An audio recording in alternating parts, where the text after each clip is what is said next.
Hampir semua kaum muslimin pasti mengenal sahabat Nabi yang satu ini. Ia mempunyai bakat yang luar biasa dalam hal kemampuan kekuatan ingatan. Ia mempunyai kelebihan dalam seni menangkap apa yang didengarnya, dan daya ingatnya mempunyai keistimewaan dalam menghafal dan menyimpan.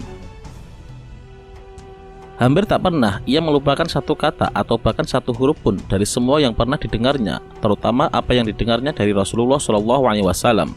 Ia telah mewakafkan hampir seluruh hidupnya untuk lebih banyak mendampingi Rasulullah, sehingga ia termasuk salah seorang sahabat yang paling banyak menerima dan menghafal hadis serta meriwayatkannya. Pada zaman jahiliyah, orang-orang memanggilnya Abu Syam, dan ketika hendak memeluk agama Islam, Rasulullah bertanya kepadanya, "Siapa namamu?" "Abdu Syam," jawabnya singkat. "Bukannya Abdurrahman?" tanya Rasulullah. "Demi Allah, benar Abdurrahman ya Rasulullah," jawabnya langsung, menyetujui nama pemberian dari Rasulullah. Selain itu, ia juga digelari Abu Hurairah oleh orang-orang sekitarnya, karena waktu kecil dia mempunyai seekor anak kucing betina dan selalu bermain-main dengannya, dan gelar masa kecilnya inilah yang lebih populer daripada nama aslinya. Setelah Rasulullah mengetahui gelar dan asal-usul namanya, maka beliau selalu memanggilnya Abu Hir sebagai panggilan akrab. Islam masuk ke negeri Daus, tempat tinggal Abu Hurairah, kira-kira pada awal tahun ke-7 Hijriah, yaitu ketika dia menjadi utusan kaumnya untuk menemui Rasulullah SAW di Madinah. Setelah bertemu Rasulullah, pemuda Daus ini memutuskan untuk berkhidmat dan menemani Rasulullah SAW. Oleh karena itu, ia tinggal di masjid di mana Rasulullah mengajar dan menjadi imam. Dan demi berkhidmat kepada Rasulullah, dia tidak menikah selama Rasulullah SAW masih hidup.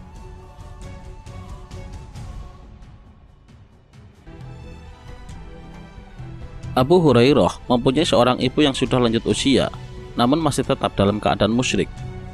Ia tidak pernah berhenti untuk mengajak ibunya untuk masuk agama Islam, tetapi ibunya malah menjauhi dan menolak ajakannya, sehingga ia pun meninggalkan ibunya dengan perasaan hati kacau dan hati yang terkoyak. Dia pernah mengajak ibunya beriman kepada Allah dan Rasul-Nya, namun sang ibu menolaknya sambil mencela Rasulullah SAW dengan kata-kata yang menyedihkan dan bahkan menyakitkan hati.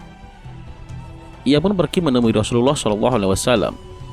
Ketika bertemu Rasulullah, Rasulullah bertanya, "Mengapa kau menangis wahai Abu Hurairah?"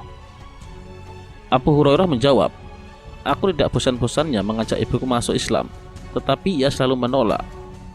Hari ini beliau aku ajak masuk Islam, akan tetapi ia malah mengucapkan kata-kata yang tidak pantas mengenai dirimu wahai Rasulullah, yang juga tak sudi ku dengar. Tolonglah doakan ya Rasulullah, semoga ibuku bergugah masuk Islam," pinta Abu Hurairah kepada Rasulullah. Rasulullah pun mendoakan semoga hati ibu Abu Hurairah terbuka untuk masuk Islam. Pada suatu hari ketika pulang ke rumahnya, Abu Hurairah mendapati pintu dalam keadaan tertutup. Di dalam rumahnya terdengar bunyi gemericik air. Tatkala hendak masuk ke dalam, terdengar suara ibunya, "Tunggu di tempat." Tampaknya sang ibu tengah berpakaian. Tak lama kemudian ibunya berkata, "Masuklah." Begitu masuk ke dalam, ibunya berkata, "Aku bersaksi bahwa tiada Tuhan selain Allah, dan aku bersaksi bahwa Muhammad adalah hamba dan utusannya." Abu Hurairah kembali kepada Rasulullah sambil menangis gembira, sebagaimana sebelumnya ia menangis yang dikarenakan sedih. Setelah di hadapan Rasulullah, ia berkata, "Bergembiralah wahai Rasulullah, Allah mengabulkan doa Anda, ibuku telah masuk agama Islam." Abu Hurairah mencintai Rasulullah hingga mendarah daging. Ia tidak pernah bosan untuk memandangi wajah beliau.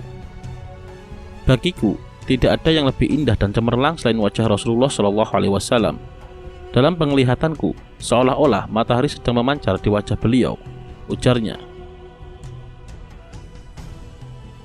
Sebagaimana besar cintanya kepada Rasulullah SAW, maka begitu pula besar cintanya kepada ilmu, sehingga ilmu menjadi kegiatan dan puncak cita-citanya. Ketika kaum muslimin memperoleh kesejahteraan dari limpahan rampasan perang, Abu Hurairah mendapat bagian berupa sebuah rumah dan harta. Walaupun begitu, semua kenikmatan yang diperolehnya tidak sedikit pun merubah kepribadiannya yang mulia. Dia tidak pernah melupakan masa lalunya yang begitu mencintai ilmu. Dia kerap bercerita, "Aku dibesarkan ibuku dalam keadaan yatim. Kemudian aku hijrah dalam keadaan miskin. Aku pernah mengambil upah di perkebunan binti Ghazwan hanya untuk mendapatkan sesuap makanan. Aku juga pernah menjadi pelayan untuk menurunkan dan menaikkan keluarga itu dari dan ke atas kendaraannya. Kemudian aku dinikahkan Allah dengan anak perempuan mereka."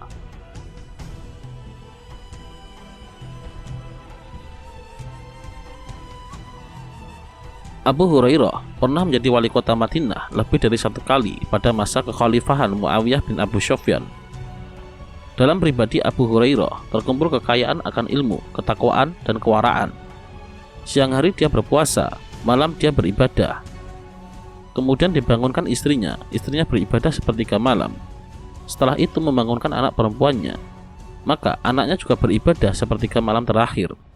Oleh karena itu, dalam rumah tangga Abu Hurairah tidak putus-putusnya orang beribadah sepanjang malam. Sepanjang hidupnya, Abu Hurairah senantiasa bersikap dan berbuat baik terhadap ibunya. Bila dia keluar rumah, dia berdiri terlebih dahulu di muka pintu kamar ibunya untuk mengucapkan salam. Ia juga giat mengajak orang bersikap dan berbuat baik terhadap kedua orang tua serta menyayangi mereka. Ketika Abu Hurairah sakit dan akan meninggal dunia, dia menangis.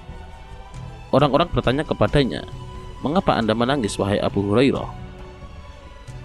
Ia menjawab, "Aku menangis bukan karena sedih berpisah dengan dunia ini, bukan. Aku menangis karena perjalananku masih jauh, sedangkan perbekalanku hanya sedikit. Aku telah berada di ujung jalan yang akan membawaku ke surga atau neraka, sedangkan aku tidak tahu di jalan mana aku berada." Ketika Marwan bin Hakam datang berkunjung menengoknya, ia berkata, "Semoga Allah segera menyembuhkanmu, wahai Abu Hurairah."